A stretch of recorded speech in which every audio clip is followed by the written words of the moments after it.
नमस्कार, अमरजाला.com देख रहे हैं आप। आपके साथ मैं हूं सुमित चौधरी, साथ ही मेरे सहयोगी उत्कर्ष मेरे साथ इस वक्त हैं। और सबसे चौंकाने वाले नतीजे बिहार में चुनाव के जिस तरीके से आए, उसे लेकर लगातार जो तमाम राजनीतिक पंडित हैं अपनी अपनी जो एनालिसिस है वो यहां पर कर रहे हैं। लेकिन जो नतीजे आए हैं उसमें सबसे बड़ा झटका जो आरजेडी को लगा है, उनमें झटका देने वालों में, उसमें करंट देने वालों में एक नाम जो है सीमांचल के अंदर ओवैसी का भी, उत्कर्ष। और सबसे बड़ी बात यह है कि जो आरजेडी ने विधायक छीने थे वो असदुद्दीन ओवैसी ने फिर से गेन कर लिए। लेकिन शुरुआत में हम यहां से करेंगे, हमने जो है आप खुद बाकायदा इंटरव्यू करने गए थे असदुद्दीन ओवैसी का, सत्ता के संग्राम के जरिए बिहार की धरती पर आप थे।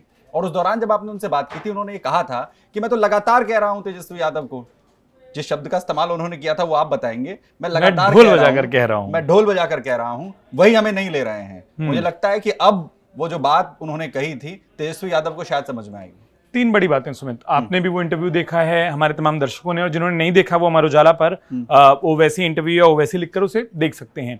तीन बड़ी बातों से मैं शुरू करता हूं। देखिए, हमने हेडलाइन क्या ली थी, ये जब बात हुई थी आज से करीब 2 हफ्ते पहले, 15 दिन पहले, एक पखवाड़े पहले, तब उस इंटरव्यू में मुझे मोटा मोटा ये समझ आया था कि असदुद्दीन ओवैसी, नीतीश कुमार और तेजस्वी यादव दोनों के विरोधी बनकर सीमांचल पर आए हैं।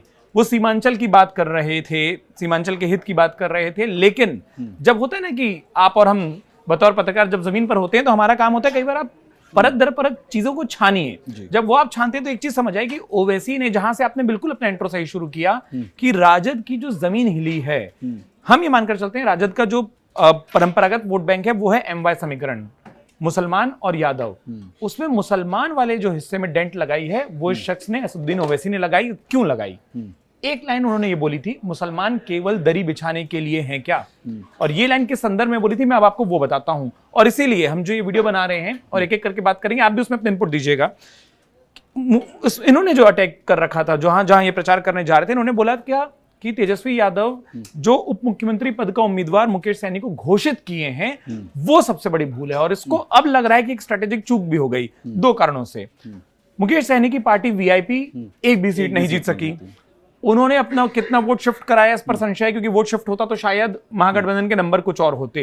लेकिन ओवैसी एक लाइन बोलते रहे, वो बोले कि मल्ला समाज तो बहुत इंटेलिजेंट निकला कि 2.5% वोट बैंक के साथ अपना उप मुख्यमंत्री उम्मीदवार घोषित करा लिया। फिर उन्होंने एक लाइन इस इंटरव्यू में कही थी, उन्होंने कहा कि जब मल्लाह का बेटा उप मुख्यमंत्री बन सकता है तो किसी अब्दुल्ला का बेटा मुख्यमंत्री क्यों नहीं बन सकता? उन्होंने बोला कि मैं तो ये बात करने आया हूं। दूसरा, उन्होंने कहा कि बिहार में 14% यादव होते हैं, ये उन्हीं को मैं कोट कर रहा हूं। फिर 17% मुसलमान होते हैं, 14% यादव को आप मुख्यमंत्री पद का उम्मीदवार घोषित किए, 2.5% मल्ला को आप उप मुख्यमंत्री पद का उम्मीदवार घोषित किए, और 17% वाला क्या करेगा? यहां पर यह लाइन आई थी कि क्या वो दरी बिछाएगा, क्या वो पुंगी बजाएगा, क्या उसके हाथ में गाजर लॉलीपॉप पकड़ा दी जाएगी? वो जो प्रोवोकिंग थी, मुझे लगता है कि इंटरव्यू में जिस तंज पर या जिस बात में उन्होंने कहा, इससे ज्यादा आक्रामक, क्योंकि आप भी ओवैसी को कई बार देख चुके हैं, जब वो रैलियों में जाते हैं तो एक अलग अंदाज में बात करते हैं। वो जो उन्होंने बात की, और सीमांचल के इलाके में जहां पर उनको सुनने वाले ज्यादातर मुसलमान हैं, ये जो मैसेज था ना कि रिप्रेजेंटेशन नहीं मिल रहा, जो एक नारा चलता है किसी भी चुनाव में कि जिसकी जितनी हिस्सेदारी उसकी उतनी भागीदारी, वो बोले कि आपकी हिस्सेदारी के अनुरूप भागीदारी नहीं मिलती, आपको फ्री वोट मान लिया गया है। आपको मान लिया गया है कि आप तो आरजेडी के साथ जाएंगे, हम तो बिहार आइए तो लोग MY समीकरण से शुरू करते हैं, क्यों आप जाते हैं? यही का सवाल है। जो आरजेडी ने, तेजस्वी यादव ने, महागठबंधन ने ये समझा कि ये जो MY समीकरण में जो M हमारा है, वो जो है ओवैसी ने ये बता दिया कि उन्हें जो आप जो है अछूत समझ रहे हैं या अलग समझ रहे हैं, उसमें उन्होंने पूरी तरीके से डेंट कर दिया। बिल्कुल डेंट कर दिया। अब जहां से आपने शुरू किया था वहीं पर आता हूं। मैंने बोला कि आपको वोट कटुआ कहा जाता है, आपको कहा जाता है कि आप बी पार्टी हैं। बोले कैसे बी पार्टी हैं? अगर हम सामने से, और उन्होंने फिर वही वाला लफ्ज मैं कहूंगा, उन्होंने कहा कि हम ढोल बजाए थे तेजस्वी यादव के घर के बाहर कि हमको महागठबंधन में ले लो। हम 6 सीटें लड़ना चाहते थे। अभी उन्होंने सीटें लड़ी करीब 24, जीते कितनी? वो उसमें 5। अगर सच में आप महागठबंधन में ओवैसी को 6 सीटें देते तो एक तो बाकी जगहों पर वोट स्प्लिट नहीं होता। जैसे एक जगह पर असदुद्दीन ओवैसी के उम्मीदवार करीब 350 400 से कुछ कम, 400 वोट से हारे हैं, और वहां पर कुछ 8 सीटें बताई जा रही हैं, जहां पर अंतर बहुत कम है का जो है इंटरवेंशन जो मार्जिन, और उन्होंने वो सीट जो है हटाई है वहां पर किसी, वो अब वो चली गई एनडीए के खाते में। थोड़ी देर पहले हम देख भी रहे थे। तो 8 और 5 13 जी। सीटों का सीधा सीधा नुकसान। सीधा नुकसान। अब ये महागठबंधन के पास जाता, प्लस एक मैसेज जो बात हो रही है कि क्या मुस्लिम वोट छटका है, क्या वो उस बेनिफिटरी स्कीम के कारण एनडीए को या नीतीश कुमार को वोट किया है, वो एकजुटता आती। तो न सिर्फ उन सीटों पर जहां सीधा नुकसान दिख रहा है, जहां पर एआईएमआईएम नहीं भी लड़ रही लेकिन मुसलमान वोटर है, शायद वहां पर भी एक मैसेज जाता। तो वो जो आप पूछ रहे हैं ना कि क्या नुकसान, वो दिख रहा है आंकड़ों में कि वो नुकसान हुआ है। और तीसरी बड़ी बात कि एक चीज जो हम इस पूरे वीडियो में हमारी इस वीडियो को करने के पीछे उद्देश्य था, क्योंकि कल भी आप और हम थे जब कांग्रेस से आगे ओवैसी गए थे और हमने वो वीडियो लोगों के बीच में लाया था, तब वो आंकड़े हमने बताए थे। अभी भी आप एक पार्टी को 60 के करीब सीटें देते हैं और वो 6 सीटें जीतती है, 10% रिजल्ट। एक पार्टी को आप कहीं नहीं रखते हैं और वो 5 तो खुद जीतती है, और वही जो आप कह रहे हैं कि आपको हरवाती 8 और, तो ये जो नुकसान है इसकी भरपाई होती। एक मैसेज जो अब जा रहा है सुमित, वो मैं आपसे आखिरी, इस चर्चा का आखिरी पॉइंट है जो मैं आप पर ले जाना चाहता हूं कि आपको क्या लगता है, आप भी बिहार घूमे, क्या बिहार के मुसलमानों ने अब इस बात को कहीं ना कहीं रियलाइज किया कि हमको फ्री वोट माना जाता है और उन्होंने इस बार अपना नेता बदल लिया, अपना नेता शिफ्ट कर लिया? देखिए, ये अगर कोई भी चुनावी पंडित हो या जो भी थोड़ा भी बिहार को समझता है या भारत की राजनीति को समझता है और अल्पसंख्यक अगर वोट को जानता है, तो उसे ये स्वीकार करना पड़ेगा कि ओवैसी को कहीं ना कहीं जो यहाँ का मुसलमान है वो अपना नेता, अपना चेहरा मानता है।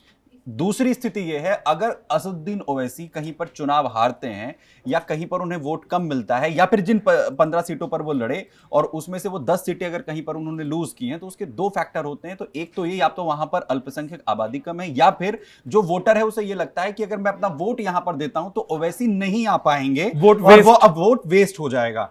इसके अलावा जब आप सीमांचल में, इसका उदाहरण सीमांचल है, सीमांचल में वो तमाम सीटें उसका जवाब जो है वो देती हैं। इससे पहले अगर असदुद्दीन ओवैसी का असर नहीं होता तो वो विधायक जो आरजेडी में चले गए और जिन्हें आरजेडी ने दोबारा टिकट दिया, तो वो अपनी सीटें जीतते, वो अपनी सीटें नहीं बचा पाए। यानी जो वहां का वोटर है, वो जो वोट कर रहा है वो असदुद्दीन ओवैसी के चेहरे पर वोट कर रहा है। तो तेजस्वी ने जो असदुद्दीन ओवैसी को रणनीतिक तौर पर साइड लाइन करने की कोशिश की और मुकेश सैनी को ज्यादा वेटेज एमवाई फैक्टर जो है हमें फायदा ज्यादा पहुंचाएगा, और मुकेश सैनी को आगे कर दिया, वो बहुत बड़ी भूल जो है उनके लिए और बहुत बड़ा सेटबैक हुआ। और उसका नतीजा तो क्या इस बार नेता बदला है मुसलमानों का बिहार में? नहीं, जो नेता है उसके तौर पर बदला नहीं है, वही नेता है जिसे वो मान रहे हैं। और जो पिछली बार भी था, उन्होंने इस बार भी उसे साबित किया है कि, और ये साथ ही साथ एक मैसेज भी जो है डिलीवर कर दिया है तेजस्वी यादव को, महागठबंधन को, आरजेडी को, कि नेक्स्ट टाइम ये भूल मत करिएगा, फ्री वोट ना समझिए। तो इसीलिए हमको लगा, क्योंकि बिहार में 17% जिसको वो वैसे भी कह रहे हैं, अगर इतनी बड़ी आबादी है और उस वोट चंक को कोई पॉलिटिकल पार्टी फ्री वोट मानती है और समुदाय को भी लगता है कि हमें ऐसा ना माना जाए, जो सुमित ने भी कहा, फिर वो नया नेता ढूंढ लेती है। कई बार सियासत आपको सिर्फ हार और जीत का इतिहास नहीं बताती, आपको क्या करेक्ट करना है ये भी सिखाती है। और बिहार के लिए तो कहा जाता है, जब जब आपको लगता है कि बिहार को आपने समझ लिया, तो बिहार आपको समझा देता है, झटका देता है। ऐसी तमाम खबरों के लिए आप बने रहिए अमर उजाला के साथ। उत्कर्ष, बहुत शुक्रिया साथ जुड़ने के लिए, धन्यवाद। अगर आप ये वीडियो YouTube पर देख रहे हैं तो हमारे चैनल को सब्सक्राइब कर बेल आइकन दबाएं, और Facebook पर देख रहे हैं तो हमारे पेज को लाइक करें।